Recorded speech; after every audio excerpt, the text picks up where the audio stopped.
DPOC divide com asma as estatísticas das provas de pneumologia. Está ali, no topo. Porque é uma doença muito prevalente, ainda que a gente deixe de dar diagnóstico muitas vezes, mas tem que ficar esperto, porque aparece, não é difícil na prova não, cara, não é difícil, vai por mim. Ai, mas eu odeio aquela classificação que fica mudando, cheia de letrinhas agora e complicada. Calma, vai por mim. É mole sim. Tem que lembrar algumas coisas importantes da doença, né? Por exemplo, é uma doença inflamatória, parecida com a asma, né? Mas é diferente.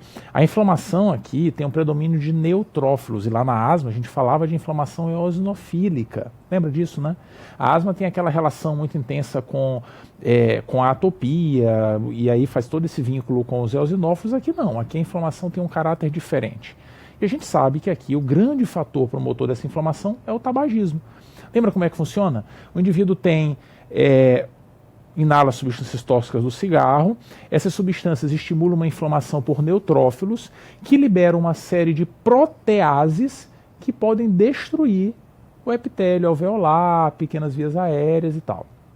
Destrói os septos alveolares, né? Enfim, estimula a hiperproliferação de glândulas mucosas, com secreção crônica e tal. Às vezes a gente se protege dessas proteases dos neutrófilos, porque a gente tem um escudo nas vias aéreas, chamadas antiproteases. Só que geralmente, cara, a gente fuma e acaba destruindo mesmo tudo, porque a gente estimula mais neutrófilo do que a gente tem capacidade de se defender. Tabagismo é o grande fator de risco, mas outras coisas podem causar também DPOC, como por exemplo exposição a fogão a lenha, que é um problemão, principalmente em mulheres que lidaram com fogão a lenha por muito tempo, né, principalmente em ambiente rural. Muitas vezes é o fator relacionado à DPOC, beleza? Mas geralmente tem exposição à fumaça tóxica relacionada. E aí é legal até lembrar essa coisa da fumaça por conta da regrinha da fumaça. Lembra a regrinha da fumaça? A regrinha da fumaça é assim, ó, fumaça sobe, soltou fumaça, sobe, não é não? Como a fumaça sobe, a fumaça de um paciente que fuma vai subir. Então o cara que tem DPOC por conta do cigarro, por fumar, a doença geralmente acontece mais nos segmentos superiores. Lembra dessa brincadeira? É uma brincadeira, sim. Sabe por quê? Para a gente lembrar que existem raros casos em que o paciente não tem DPOC por fumaça. São casos em que o indivíduo vai ter, por exemplo, predomínio na doença nos segmentos inferiores. Ué, como assim? A fumaça não sobe? Será que ele é o Batman, homem morcego, vive de cabeça para baixo e a fumaça sobe por lobos inferiores? Não, não é isso. O indivíduo pode ter um efizema com predomínio nos lobos inferiores se ele tiver uma causa genética para a doença. Uma deficiência de uma antiprotease. Ah, entendeu por que eu falei das proteases e antiproteases, né? A antiprotease é o nosso escudo contra a agressão dos neutrófilos. Se eu nascer sem esse escudo, eu posso desenvolver DPOC mesmo não fumando ou fumando muito pouco. Lembra disso? Então essa é uma pista para a famosa deficiência de alfa-1 antitripsina. Lembra dela, né? A gente vai pensar nisso, indivíduo que tem DPOC muito jovem, menos de 40 anos, que nunca fumou. Eu nunca fumei, não sei nem o que é fogão a lenha, não gosto e tal. O indivíduo que tenha na família história de doença pulmonar também, ou às vezes história de doença hepática sem causa clara, deficiência de alfa-1 antitripsina é a principal causa de transplante de fígado no primeiro ano de idade. Viu só? E às vezes a gente pode encontrar positividade para o ANCA. O ANCA, lá da granulomatose de Wegener, pois é, pode estar presente nesses casos também. Viu só? Muita atenção com a regrinha da fumaça, só aproveitar deixa aqui para falar dela. Enfim, o importante mesmo na DPOC é lembrar que o tabagismo é o fator de risco central, e a pessoa fuma, e de tanto fumar vai ter DPOC lá na frente, e por isso é uma doença que a gente vê mais no idoso que no indivíduo jovem.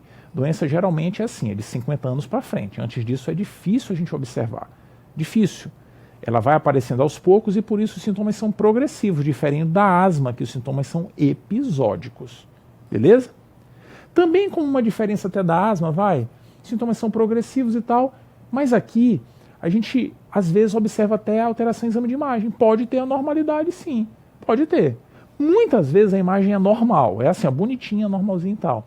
Mas às vezes a gente vai encontrar sinais de hiperinsuflação, isso cai na prova. Lembra como é que é? Fuma aí, meu filho. Aí o cara começa a fumar, fuma mais, vários anos e tal, vai fumando. O que acontece? O pulmão começa a desenvolver, pode desenvolver alguns sinais de hiperinsuflação. Destrói os septos alveolares, o pulmão fica distendido, forma bolhas e tal no pulmão, o indivíduo não consegue pôr o ar para fora e vai acumulando aqui dentro. E a gente vai observar esse excesso de ar de várias formas na radiografia. Por exemplo, fica mais preto o pulmão, a gente vê mais ar, menos vaso, pobreza vascular. O pulmão começa a crescer, para cima não dá, porque não tem tórax, para o lado também não, então ele cresce para baixo, joga o diafragma para baixo, retificação das cúpulas diafragmáticas. O pulmão fica grandão. Aí a gente compara o pulmão com a caixa torácica, né? E vê que o pulmão está muito grande. Não adianta olhar o raio-x e dizer, tá grande esse pulmão. Se o cara for grande, o pulmão dele é grande mesmo. Não é não? A gente vai comparar o tamanho do pulmão com a caixa torácica. E a gente faz isso contando as costelas. Conta quantas costelas anteriores, que são essas que descem, são mais largas e descem em direção ao externo, quantas a gente consegue ver, qual é a costela que toca o diafragma. O normal é que a costela que toque o diafragma seja a 7ª costela. No paciente com hiperinsuflação, a gente vai olhar a 8ª ou a 9ª costela tocando. Aqui é a 8ª no caso, né? 1, 2, 3, 4, 5, 6, 7, 8, que vai tocar o diafragma. Olhou a 8ª ou a 9ª, hiperinsuflação. Beleza? O pulmão cresce, cresce, cresce e aperta a área cardíaca. Olha lá. Acha que é só o cardiologista que olha para aquilo lá? Está aumentada a área cardíaca. Não. Se diminuir, menor que 11,5 cm, é um número pontual, isso pode ser um indício de hiperinsuflação. Viu só? Virou de lado, ó. Radiografia em perfil. Olha a retificação de cúpula, olha o diafragma retinho lá embaixo. E excesso de ar. O cara acumulou muito ar no espaço retroexternal. Isso não é normal. Geralmente, o mediastino fica pertinho aqui do externo, né? Olha essa distância. Se isso for maior que 4,5 cm, sinal de hiperinsuflação. Beleza? Mas cuidado, hein? A radiografia pode estar anormal. Isso não é obrigatório. Não é, não. Obrigatório na DPOC, o que tem que estar anormal é a espirometria. E geralmente o que a gente vai observar é a obstrução. Está no nome da doença, cara. Doença pulmonar obstrutiva. Tem que ter alteração espirométrica. Existe uma discussão na pneumologia se a gente deve valorizar o paciente que tem sintoma e a espirometria ainda for normal, ele é tabagista, mas grosso modo não. Ainda hoje, DPOC é doença com alteração na espirometria. Então, se tiver obstrução, ponto final, acabou a conversa. Se não tiver obstrução, não tem DPOC. Tudo bem? Beleza? Existe uma outra exceção, quando o paciente tem 2 doenças associadas. Se ele tiver DPOC e fibrose pulmonar junto, uma doença que causa obstrução e a outra que causa restrição, acontece uma mágica na espirometria. Uma doença puxa para um lado, obstrução, outra puxa para o outro, restrição. Sabe o que acontece com a espirometria? Nada. Fica normal. Olha que coisa engraçada, né? Uma doença está tirando a elasticidade do pulmão, a outra está devolvendo a elasticidade. Elas se compensam, olha que coisa. Mas, grosso modo, para dar o diagnóstico de DPOC, tem que ter obstrução. E o clássico é não ter resposta ao bronquodilatador. Clássico, não é obrigatório. 30% dos pacientes com DPOC podem ter resposta ao bronquodilatador. Então fique esperto, hein? Fique esperto com esse detalhe. Tudo bem? A questão na DPOC é que a gente precisa dar o diagnóstico, sim, precisa. O problema é que esses pacientes, quando têm a doença, eles têm risco maior de ter exacerbações, terem crise. A crise pode trazer mortalidade e tal, né? Aumentar a mortalidade da doença. O indivíduo com destruição do pulmão, do parênquima, das vias aéreas inferiores e tal, ele pode evoluir com insuficiência do coração direito, corpo pulmonar, secundário, a doença pulmonar. Tudo isso a gente quer evitar, não? Tudo a gente precisa evitar. E para isso precisa tratar, né? Entendeu? Só que na DPOC, cara, a gente não consegue ainda aliviar para valer essa inflamação neutrofílica. A gente não sabe fazer isso. Então, grosso modo, o tratamento é todo centrado em alívio desse sintoma. Esse é o grande foco que a gente tem no tratamento de paciente com DPOC. A primeira coisa a considerar é aliviar sintoma e, por isso, o cerne do tratamento aqui é o uso dos broncodilatadores inalatórios. Tudo bem? Grosso modo, o paciente com DPOC vai usar broncodilatador. Algum broncodilatador ele tem que usar. Beleza?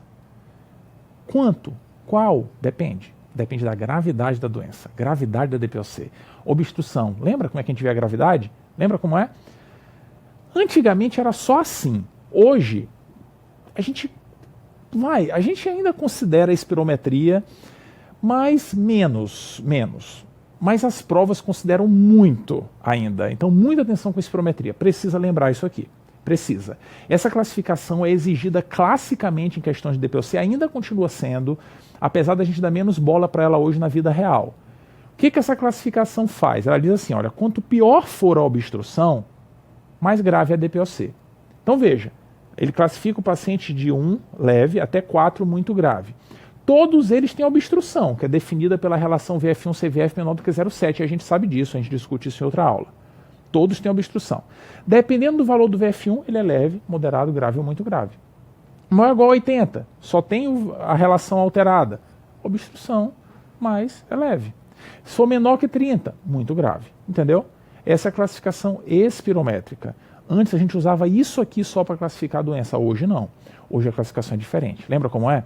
De acordo com as diretrizes internacionais, a gente vai classificar o paciente com o número da espirometria? Vai. Mas isso não basta.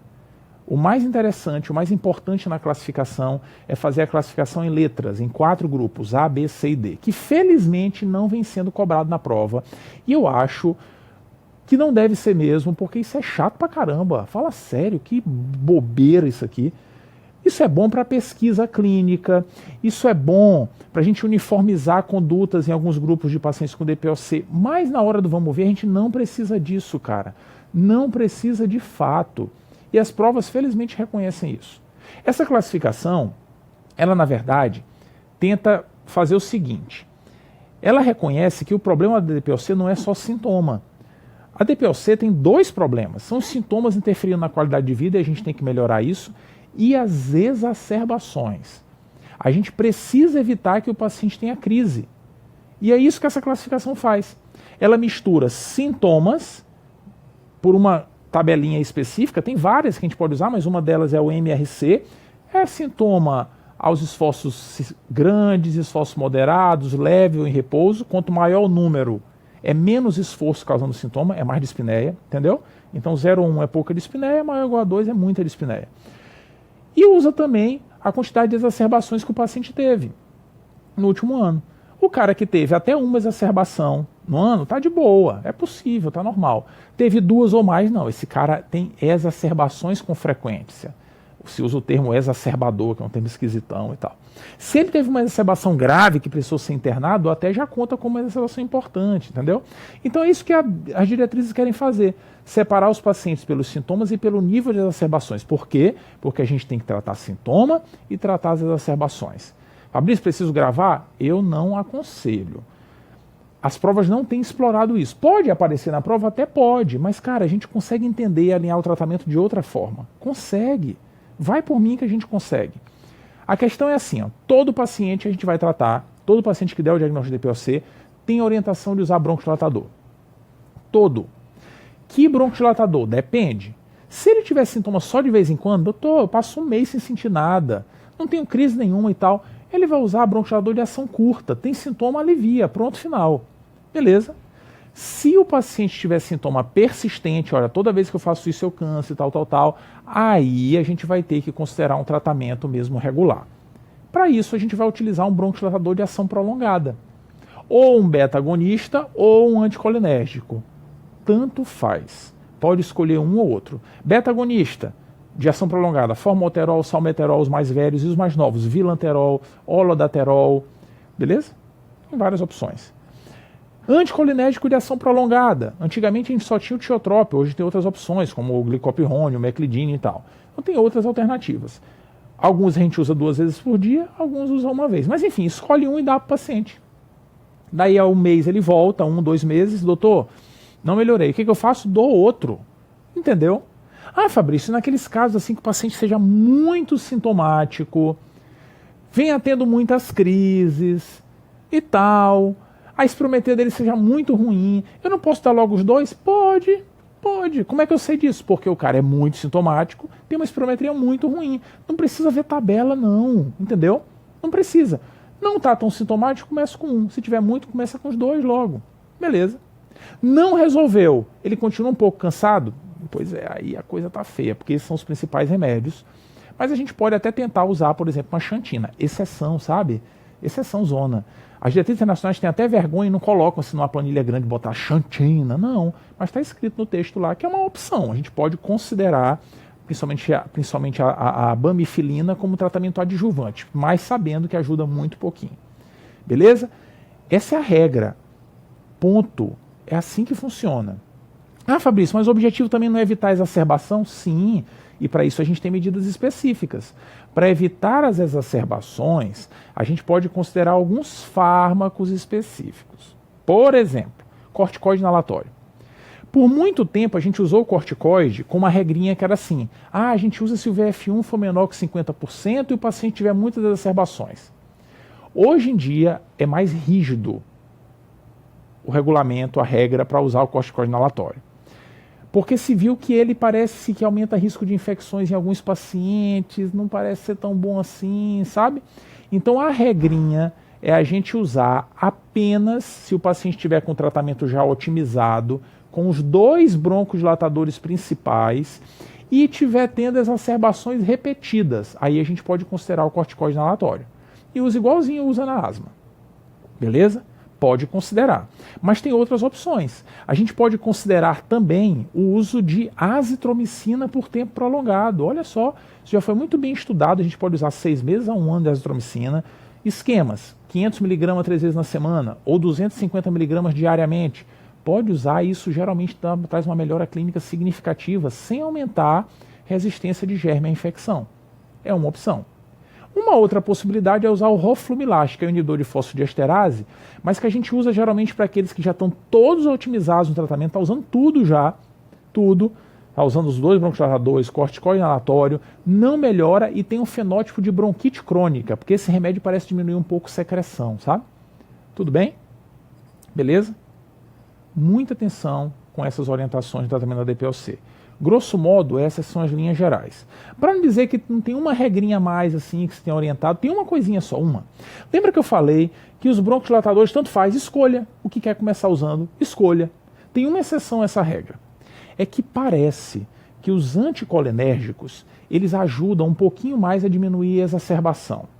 Então, quando a gente vai fazer o tratamento inicial, se a gente for escolher um broncodilatador só, num paciente que venha tendo exacerbação, a gente tem uma tendência a preferir o anticolinérgico. Beleza? Tiotrópio, glicopirrônio, enfim. Tudo bem? Esse é o tratamento. Isso muda a vida de alguém? Isso aqui muda a qualidade de vida das pessoas, mas não aumenta a sobrevida. Não aumenta não. Lembra disso? Lembra? Olha para mim aqui, olha aqui para mim. Cara, grosso modo, existem 2 intervenções capazes de mudar a sobrevida da DPOC. 2. Parar de fumar e oxigênio domiciliar se tiver indicação específica. Lembra? A gente indica oxigênio domiciliar se o paciente tiver uma saturação muito baixa, menor que 88%, ou uma PO2, a pressão de parcial de oxigênio no sangue arterial, menor que 55 nível de mercúrio. Tem indicação de oxigênio domiciliar. Usa 16 a 24 horas por dia. As situações limítrofes, saturação de 88 a 90, PO2 de 55 a 60, a gente pode considerar o oxigênio se o paciente tiver, por exemplo, corpo pulmonar, insuficiência cardíaca direita, ou se tiver policitemia, indicando que mesmo não tendo pouco oxigênio no sangue, ele está produzindo muita hemácia para compensar o problema, sabe? Entendeu? Essas 2 medidas mudam sobrevida, aumentam a sobrevida da DPOC. As outras não. Cirurgia, o transplante de pulmão. Não, o transplante melhora a qualidade de vida. A gente não tem dados na literatura suficientes para afirmar que ele aumente a sobrevida da DPOC. Beleza? Volta para cá então. Então esse é o tratamento, o objetivo é aliviar sintoma e evitar exacerbações, que podem acontecer. Pode acontecer. Exacerbação é um problema e foge um pouquinho desse quadro, né? Porque esse é o quadro clássico da doença, aquelas manifestações que a gente tem que ter atenção e tal, mas o cara às vezes foge disso daqui. E aí pode entrar em crise. E na exacerbação é importante a gente ter critério, porque o paciente com DPOC tem sintomas crônicos, tem dispneia, tem tosse e tal. A gente vai dizer que ele está exacerbado se ele tiver piora disso. E os critérios clássicos são assim, olha, considere piora da dispneia, aumento de secreção e mudança da cor do catarro. Se ele tiver 2 desses 3, ele estará exacerbado. Entendeu? Por que é importante usar isso? Porque às vezes o cara acorda de manhã, tô tossindo um pouquinho mais. Se a exacerbação depende. Pergunta o resto. Sacou? Beleza? E qual a causa da exacerbação? Um monte de coisa pode justificar. Infecção viral, infecção bacteriana, infarto, pneumotórax, arritmia, um monte de coisa. Embolia de pulmão, um monte de coisa. Agora, é verdade que a causa mais comum é a infecção. E boa parte das vezes é a infecção viral. Tudo bem? Isso é importante para a gente não ter a mania de ficar dando antibiótico para todo paciente com DPOC que exacerba. Não precisa não. A conduta, na verdade, ela envolve o uso de broncodilatador, de ação curta para aliviar o sintoma. O de ação longa é importante na alta, né? entendeu? Não é obrigatório usar durante o hospital. Se puder usar no hospital, ótimo, mas quem alivia mesmo os sintomas é o bronqueador de ação curta. Dar oxigênio se a oxigenação estiver baixa e corticóide sistêmico, que aqui a gente usa por um período aí que vai de 5 a 10 dias, não passa disso, é um tempinho curtinho, ele ajuda menos do que ajuda na asma, por exemplo. Se o paciente estiver muito desconfortável, ele pode se beneficiar do uso da ventilação não invasiva. A gente tenta sempre a não invasiva, né, o BiPAP, para evitar que o paciente seja entubado, por exemplo. Tudo bem? O antibiótico vai ser reservado para os casos que têm evidência clara de infecção bacteriana, pneumonia para valer. Pneumonia, tem uma pneumonia, não tem jeito, tem que tratar. Ah, Fabrício, se não tiver pneumonia, eu não dou antibiótico? Depende. Na DPOC, a gente tem um limiar mais baixo para dar antibiótico. A gente aceita dar se o paciente estiver exacerbado e a exacerbação for grave. Exacerbação grave é aquela que precisa de ventilação não invasiva ou de ser entubado. Isso é exacerbação grave. Precisou ir para a UTI, Esse paciente pode se beneficiar de antibiótico e aqueles que têm um catarro purulento. Ele está exacerbado com catarro purulento. Esses indivíduos é melhor não comprar briga, não ficar esperando o raio-x alterar, entendeu? Nesse caso, a gente pode dar antibiótico e a gente dá igualzinho dava a pneumonia. O mesmo esqueminha que a gente discute na pneumonia. Beleza, tudo bem. Isso era o que a gente precisava relembrar dentro da DPOC. Os grandes conceitos da doença tem mais na aula principal. Aqui é só para a gente relembrar, revisar os pontos centrais, ver aquilo que já foi esquecido para dar uma revisadinha legal para ficar 100% no assunto. Grande abraço.